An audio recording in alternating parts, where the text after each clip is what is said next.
Hello, my friends. It is time to change the strings. It is well overdue time to change the strings on this here FYM66 HD. Actually, I'm noticing oxidization here behind the saddle. The strings are actually like just full of gunk. The third string, of course, because I destroy it with the banjo pick, is also buzzing. It's also time to give this thing a bit of a clean and a polish. As you can see, it's kind of gross. There's sweat marks on this thing, man. It's just not nice. That's what happens in the summer, you know. We're going to go for it.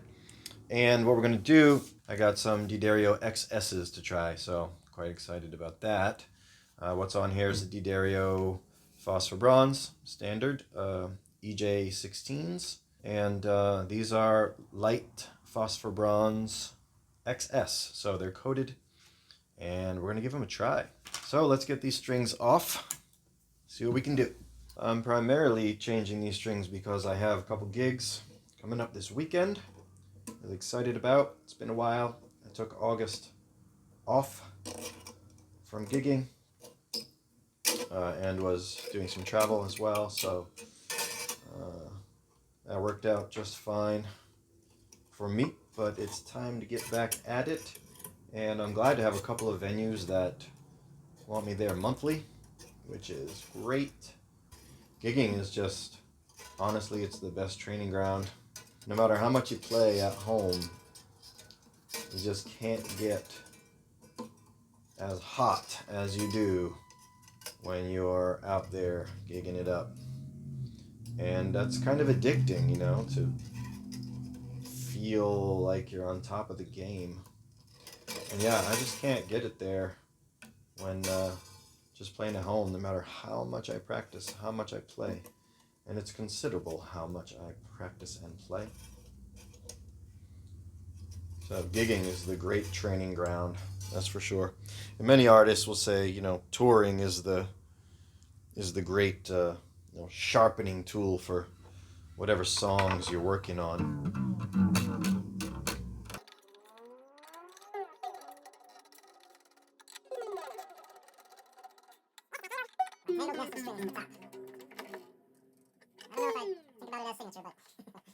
I don't see a lot of guitar players leaving the strings curly at the end, but you all know that I do. And in case you're wondering, and I haven't told you already because I don't want to be redundant, but I at some point used to cut the strings off, and I stabbed myself up under the fingernail a couple times, and since those days I decided to not cut my strings, and I've done it ever since. So I deal with this little tangle, and it doesn't bother me that much. I just accept it. It is what it is.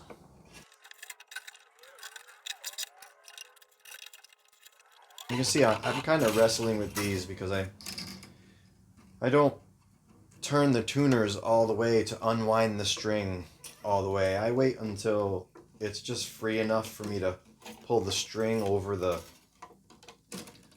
tuner, and then I pull them off a little bit like that before I yank them out. And to me, it's saving, like, spinning the tuners. When you're changing your strings a lot, it's getting a lot of mileage there on the tuners. So that's a little something I've always done. Just turn the tuners as much as you need to free up the string, and then go for it. Had a friend over last week who brought his guitar and was psyched to throw a fresh set of strings on his guitar for him. That was really fun to do. We sat right here and changed them up, and his guitar went home sounding like $1,000,000. I should have done a video. Maybe I'll have him back out or ask him if I can do a video with his guitar at some point, because it was oh man, I can't remember the name of the brand now. Is it Burstwood? It's a Guitar Center brand that It's like Sherwood or something like that. I can't remember what it is, but it's actually a Guitar Center brand, and he's had it for some time.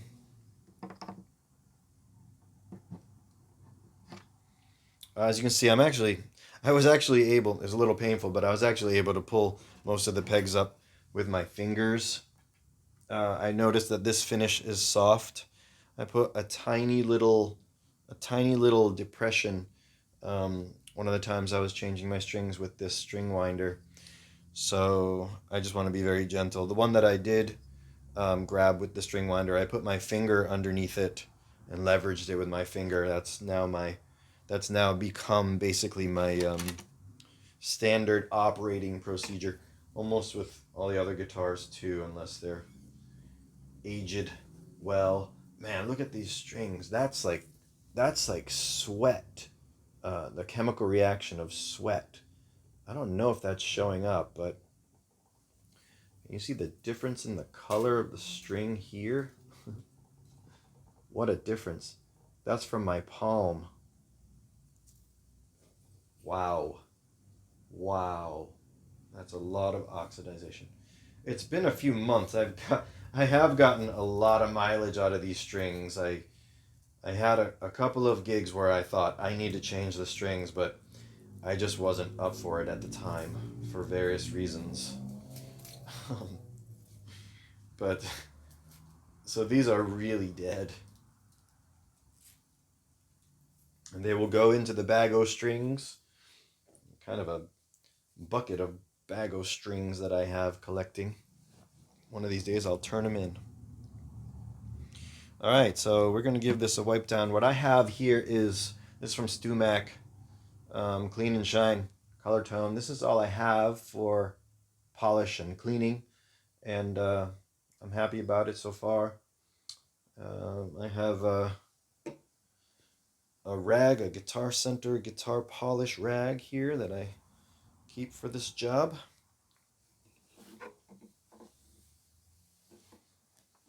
So I'm super psyched to have this thing sweat mark free.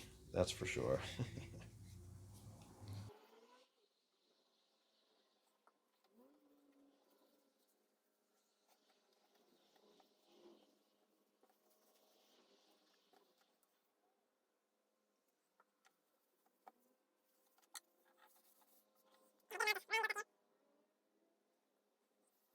I don't often do this to guitars, to be honest. Only when it's just beyond what I can bear.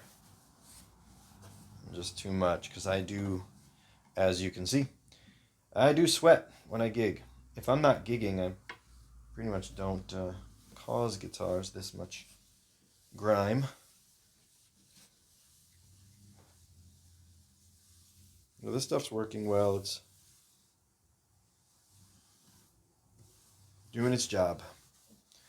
Very happy.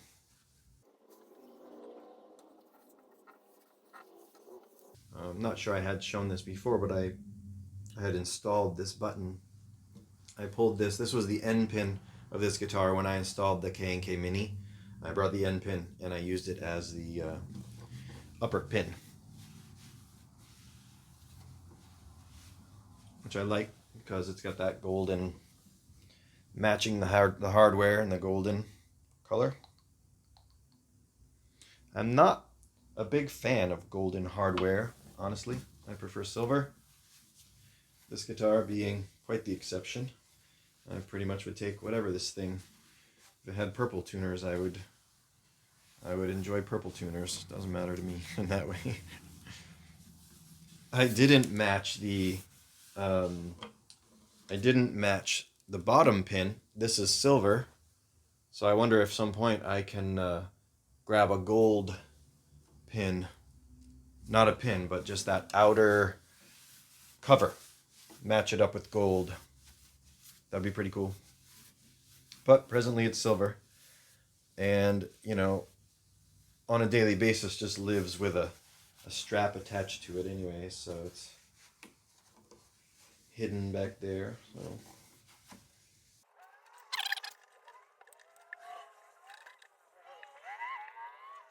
there we go. fretboard, I'm not gonna fuss with at all. Got a little cloth on here, but I'm not gonna mess with that at all. Interesting, I've already put some fret wear on this thing.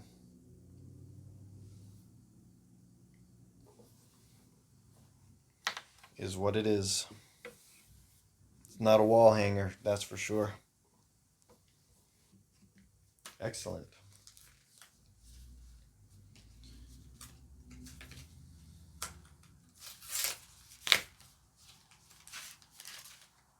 Look at that. They send you a sticker. It's kind of like an album cover. Get the whole insert. Dun, da, da.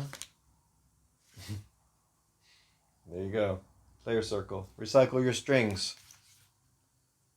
Da, da, da, da, player circle. String recycling program. Yep, eventually we will cash in. And after 20 years of saving strings, I'll probably get one set.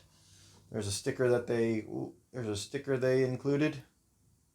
So I expect it's a sticker. Some bling. Oh, we have a Ziploc. We have a Ziploc closable bag. Here we go. Different color coding here. Not similar to the regular D'Addario standard color code.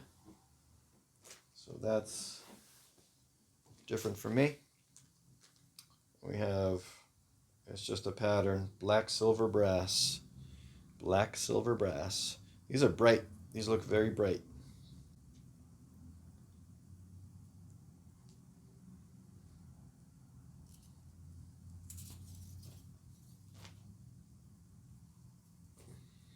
All right.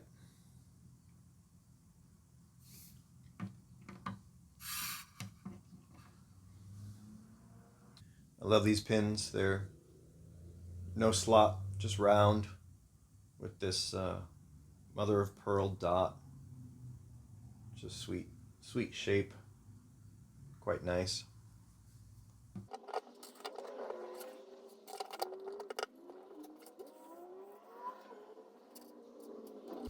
So I've been doing a lot of flat picking lately, which is new and novel to me. I should say it's new but old.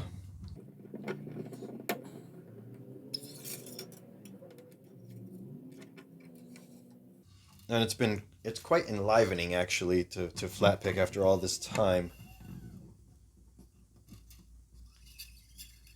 I really have gone all in on the finger picks for 20 years, so flat picking, it's almost like I have to start from the beginning. Not really, but learning a couple fiddle tunes, which are, basically at the level that I am doing them because they're very basic. They're glorified, like using the playground of a major scale, which I'm always trying to learn better and better. But I'm not flexing that knowledge all that much in my day-to-day playing because I play rhythm primarily.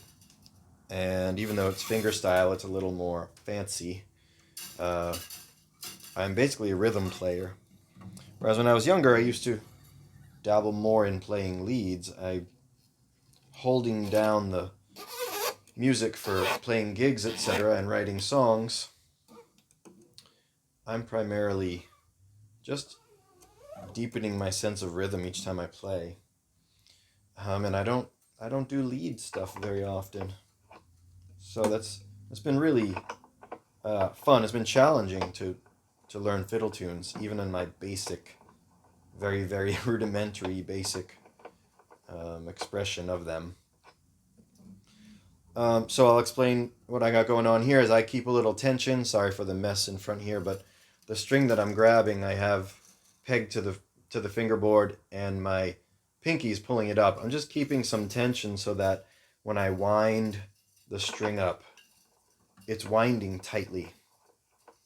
So I am pulling it tight, and it's pulling my finger down to the fretboard. And you're always making sure that the string is winding underneath itself so that the break angle from the nut goes down to the base of the tuning peg, or not the tuning peg, but the post.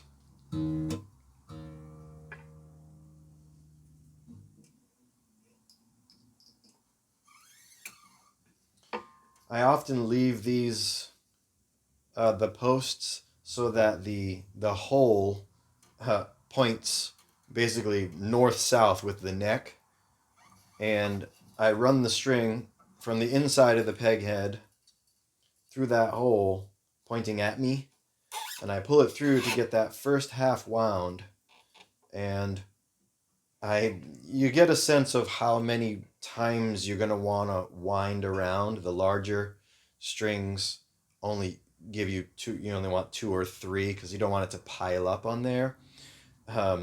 So you give yourself a certain amount of slack so that as it winds, it doesn't make a big clump, and also so that you don't only have one half of a wound. Getting it around there a couple times is helpful. Of course, you can do the whole like knotting. You can create a knot. I don't know how to describe that, but there's a way that you can just manipulate this and make kind of a knot so it'll hold a little more. I've never had any problem once I give a string a couple of winds. So I bring that string through the hole pointed straight at me. I'm already half of a turn in, and then I pull my tension here and I wind it so the string goes below itself and pushes itself down. If you only wind it once, it's going to be sitting at the top of the post. But you want it to be coming off of the nut at an angle down. So having a couple of turns matters.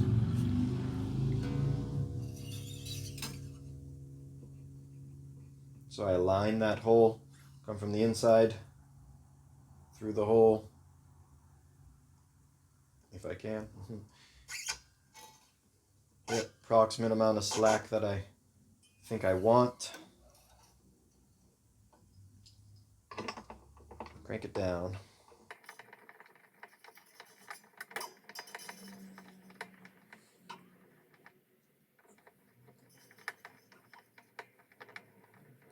I wonder if any of you have recommendations on guitar polish that you like. Guitar polish or cleaning fluid, whatever you do. Like I said, I just have this Clean and Shine? Clean and Shine from Stu Mac.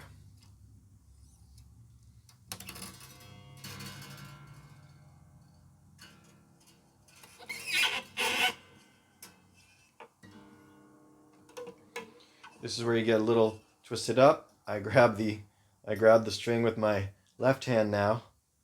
I pin it down with my hand, pull it up with my fingers, get my right hand in here, and wind it this way.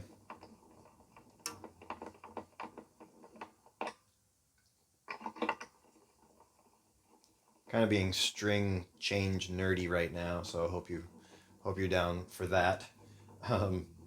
Hope it helps. I'm happy to hear your own techniques, how you do it.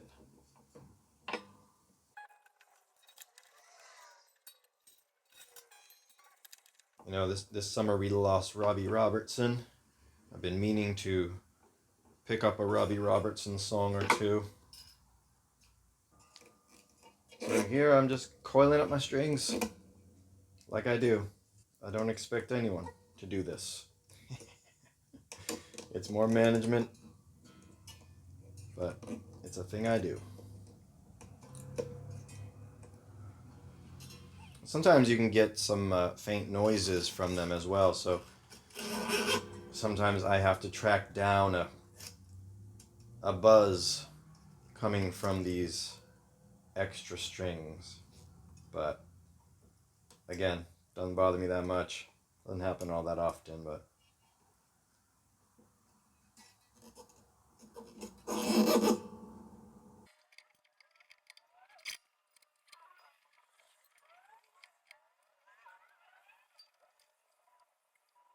all right, I think we're there.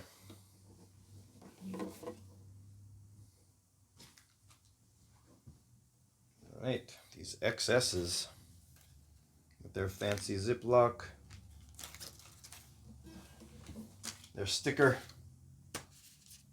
and their album cover insert here with a drop of glue. What else is in this box? Nothing. All right, let's tune her up.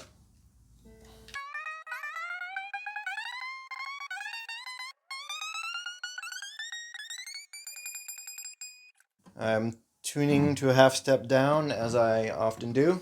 Give the strings a little bit of a tug.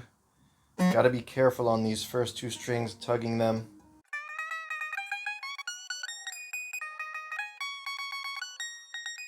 It was interesting having my friend over here and just hearing firsthand that like he hates changing strings. And I think that's probably kind of common. People don't like changing strings. I actually quite like changing strings. So here we go. Here we are. D'Addario XS's. We're going to see how they feel. And we'll see how it sounds in between the two.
All right, let's do a baby fiddle tune, because that's all I'm capable of. The slowest, most basic version of St. Anne's Reel that you've ever heard.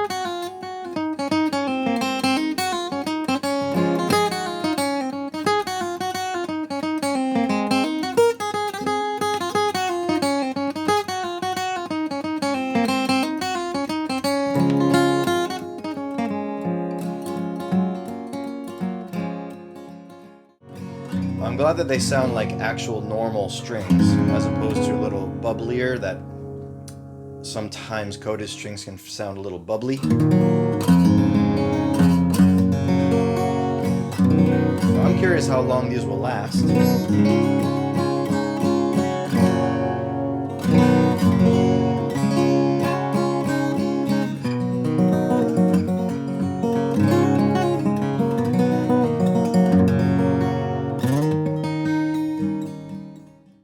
Well, so far so good. More to come on that. Hey friends, one last thing about this.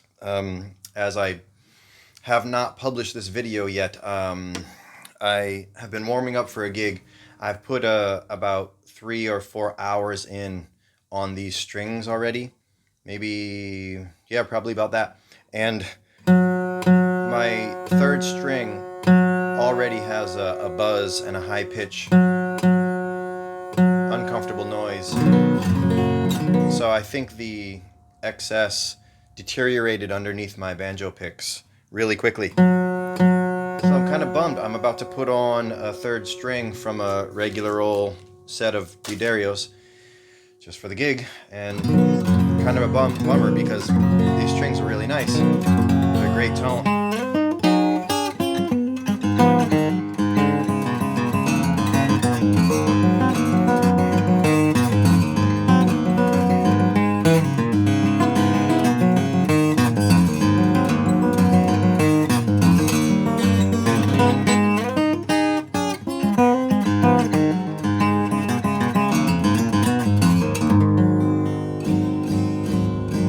Of course, the guitar speaks for itself. But hey, just thought I'd drop that in here. Take good care. Thanks for watching.